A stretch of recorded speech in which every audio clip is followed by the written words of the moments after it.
So welcome back on my YouTube channel learn with fun biology. आज हम बात करेंगे आरबीसी के बारे में। आप सबको पता है it is a series that is command on human system. मैंने टॉपिक स्टार्ट किया था ब्लड, क्योंकि ब्लड बहुत ही बेसिक कॉमन सा टॉपिक है, हर बच्चे को पढ़ना होता है, हर किसी को इसकी इन्फॉर्मेशन चाहिए होती है। तो ब्लड में हमने पहले एक बेसिक समझा कि भाई ब्लड क्या होता है, ब्लड के अंदर क्या क्या होता है। ब्लड के अंदर प्लाज्मा होता है, फॉर्म्ड एलिमेंट्स होते हैं। प्लाज्मा से रिलेटेड वीडियो मैंने आपके लिए बना दिया, प्लाज्मा प्रोटीन को डिस्कस कर दिया, प्लाज्मा फेरेसिस को डिस्कस कर दिया। आज हम डिस्कस करेंगे आरबीसी के बारे में, क्योंकि आरबीसी ब्लड के अंदर बड़ी इंपॉर्टेंट होती है। ठीक, तो आरबीसी जिसका एक दूसरा नाम है रेड ब्लड सेल्स, एंड इसको हम इरिथ्रोसाइट भी बोलते हैं। अब इरिथ्रो मतलब क्या होता है? इरिथ्रो मतलब होता है रेड, और साइट मतलब होता है सेल। ठीक है, नाम क्या है? Red blood cells. इसका एक और नाम याद रखना हमेशा, इरिथ्रोसाइट। नाउ हमारी जो आरबीसी होती है दे आर नॉन न्यूक्लिएटेड। ठीक है, मैमल्स में कोई भी हो उनकी आरबीसी नॉन न्यूक्लिएटेड होंगी, दैट मीन्स उनके पास न्यूक्लियस नहीं होता है। अब आपके दिमाग में बहुत सारे क्वेश्चन आ रहे होंगे, न्यूक्लियस नहीं होता है ऐसा कैसे हो सकता है, सेल विदाउट न्यूक्लियस कैसे चल सकती है? तो अभी वो भी मैं आपको बताऊंगी, बट यहाँ पर एक एक्सेप्शन है, और जहां भी आता है एक्सेप्शन वहीं पर बनता है नीट का क्वेश्चन। तो एक्सेप्शन क्या है कि एक मैमल है जो कि न्यूक्लिएटेड आरबीसी रखती है, जिसका नाम है कैमल। ठीक है, तो जो ऊंट होता है उसके पास न्यूक्लिएटेड आरबीसी होती है, अदरवाइज जितने भी मैमल है सबके पास नॉन न्यूक्लिएटेड आरबीसी होती है। नेक्स्ट, अब हम पढ़ेंगे क्या क्या एब्सेंट है हमारी आरबीसी के अंदर। आरबीसी के अंदर न्यूक्लियस नहीं होता, आरबीसी के अंदर डीएनए नहीं होता, आरबीसी के अंदर माइटोकॉन्ड्रिया नहीं होता, आरबीसी के अंदर गोल्जी एपरेटस नहीं होता। तो आरबीसी के पास ये इतनी सारी चीजें नहीं होती हैं। न्यूक्लियस क्यों नहीं होता है? क्योंकि आरबीसी को ज्यादा सरफेस एरिया चाहिए होता है हीमोग्लोबिन के लिए, इसलिए न्यूक्लियस नहीं होता आरबीसी के अंदर। सेकेंड चीज, डीएनए नहीं होता, माइटोकॉन्ड्रिया नहीं होता, गोल्जी एपरेटस नहीं होता। अब क्वेश्चन ये बनता है कि अगर माइटोकॉन्ड्रिया नहीं है तो एनर्जी कहाँ से मिलेगी हमारी आरबीसी को? माइटोकॉन्ड्रिया एब्सेंट है, एनर्जी कहाँ से मिलती है? By the glycolytic processes. What is glycolytic process? Glyco means glucose और लिटिक मीन्स उसके टूटने से जो एनर्जी मिलती है। अब आप सबको पता है हम ग्लूकॉन डी क्यों पीते हैं? For energy. ठीक है, जिससे एनर्जी मिले। तो जब हमारा ग्लूकोज टूटेगा तो उससे एनर्जी निकलेगी।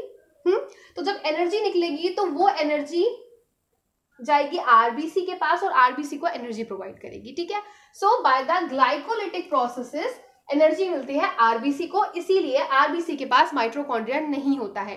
ये भी एक क्वेश्चन बन सकता है आपके एग्जाम्स के लिए कि ऐसी कौन सी सेल है जिसके अंदर माइटोकॉन्ड्रिया नहीं होता और फिर उसको एनर्जी कहाँ से मिलती है? क्योंकि हम क्या पढ़ते हैं, mitochondria is a power house of the cell. ठीक है, अब ये आरबीसी है, इसके पास तो पावर हाउस ही नहीं है, तो एनर्जी कहाँ से आएगी? एनर्जी आएगी ग्लाइकोलिटिक प्रोसेस से।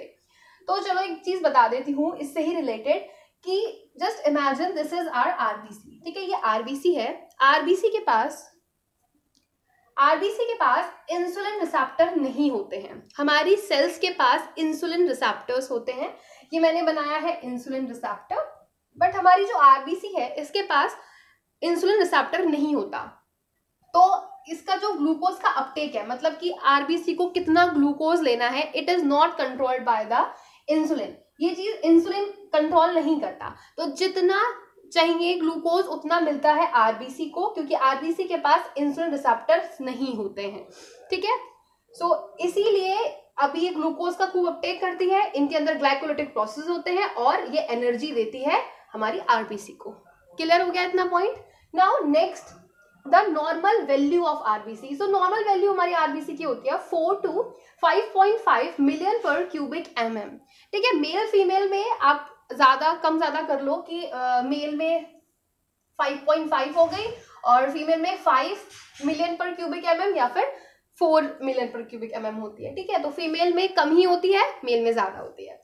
Next, the normal shape of RBC. तो आरबीसी की नॉर्मल शेप होती है biconcave shape, that is the dumbbell shaped. ठीक है, कुछ इस तरीके की होती है आरबीसी की शेप। ठीक है, थोड़ा सा टेढ़ा बन गया है, कुछ इस तरीके की होती है आरबीसी की shape. Now what is the advantage of this biconcave shape? RBC की जो शेप है वो बायकॉनकेव है, उसका भी कुछ एडवांटेज होगा, कुछ फायदा होगा, तभी तो ऐसी शेप है इसकी। तो इसका एडवांटेज ये होता है that is O2 rapid and equal diffusion.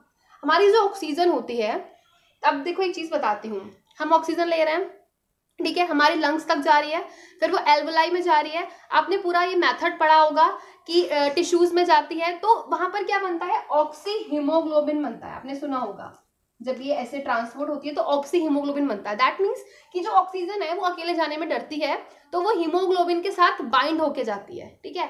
अब हीमोग्लोबिन के साथ बाइंड होकर जाती है, हीमोग्लोबिन किसके अंदर होता है, आरबीसी के अंदर होता है। तो आरबीसी के अंदर हीमोग्लोबिन है, और O2 के रैपिड और इक्वल डिफ्यूजन के लिए ये शेप होती है बाइकॉन्केव आरबीसी की, ठीक है, जिससे कि O2 जो भी आए आरबीसी के पास उसका रैपिड और इक्वल डिफ्यूजन हो जाए। Next, easily passes through the capillaries, क्योंकि हमारी आरबीसीज जो होती है वो छोटी छोटी कैपिलरीज से होकर निकलती है, और सबसे माइन्यूट और छोटी कैपिलरीज होती है हमारे स्प्लीन की, ठीक है। स्प्लीन को हम ग्रेवयार्ड ऑफ आरबीसी भी कहते हैं। इस पर मैं एक अलग वीडियो बनाऊंगी, क्योंकि फेट ऑफ आरबीसी समझना बहुत इंपॉर्टेंट है, क्योंकि इसका आगे ना आपको बहुत कॉन्सेप्ट समझ में आएगा। अभी समझ नहीं आता इतना, कि ऐसा लगता है बड़ी छोटी सी बात है, बट नहीं, आगे जाके आप समझोगे। कि आपने सुना होगा बिलिरुबिन, वो भी हीमोग्लोबिन से ही रिलेटेड है, ठीक है, तो वो मैं आपको बताऊंगी फेट ऑफ आरबीसी में।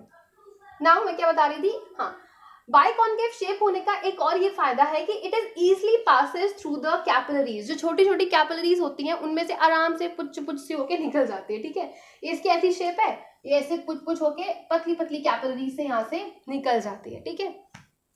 इतना क्लियर। नाउ इसमें अभी क्या बचा, हाँ, एक ये चीज बची, दैट इज हमारी जो आरबीसीज होती हैं उनका साइटोस्केलेटन थोड़ा सा यूनिक होता है। यूनिक क्या होता है, साइटोस्केलेटन का मतलब क्या है पहले ये बता देती हूँ, क्योंकि एक एक वर्ड का मतलब जब तक आप नहीं समझोगे तब तक पूरा बेसिक नहीं समझ पाओगे, कॉन्सेप्ट नहीं बना पाओगे, ठीक है।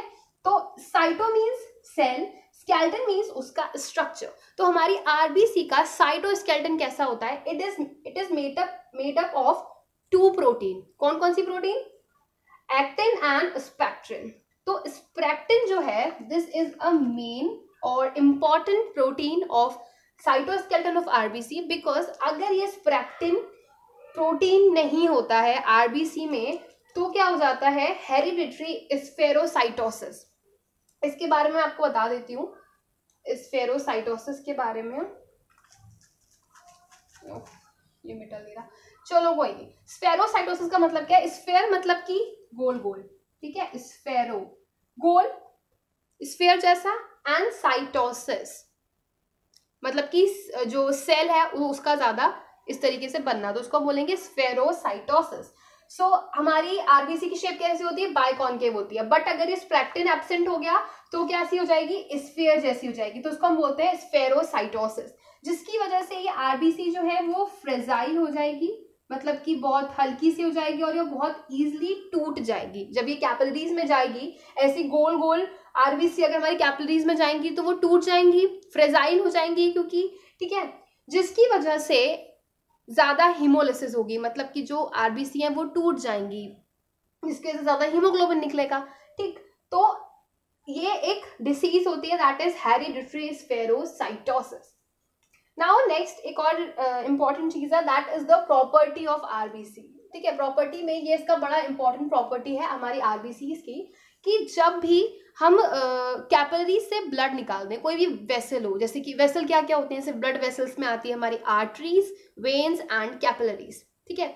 तो अगर उनमें से हम ब्लड को बाहर निकालते हैं, बाहर अगर ब्लड को ड्रेन आउट किया, मान लो हमने ये कैपिलरीज के अंदर से ये ब्लड को बाहर ड्रेन आउट किया, तो जो आरबीसी होंगी वो इस तरीके का एक फॉर्मेशन करेंगे, इसको हम बोलते हैं राउलेक्स फॉर्मेशन। राउलेक्स फॉर्मेशन में क्या होता है कि जो आरबीसी है वो कुछ इस तरीके से पाइल अप हो जाती है, मतलब कि एक दूसरे के ऊपर ऐसे ऐसे सिक्कों की तरह बन जाती हैं, तो इसको हम बोलते हैं it is the property of RBC, that is the rouleaux formation.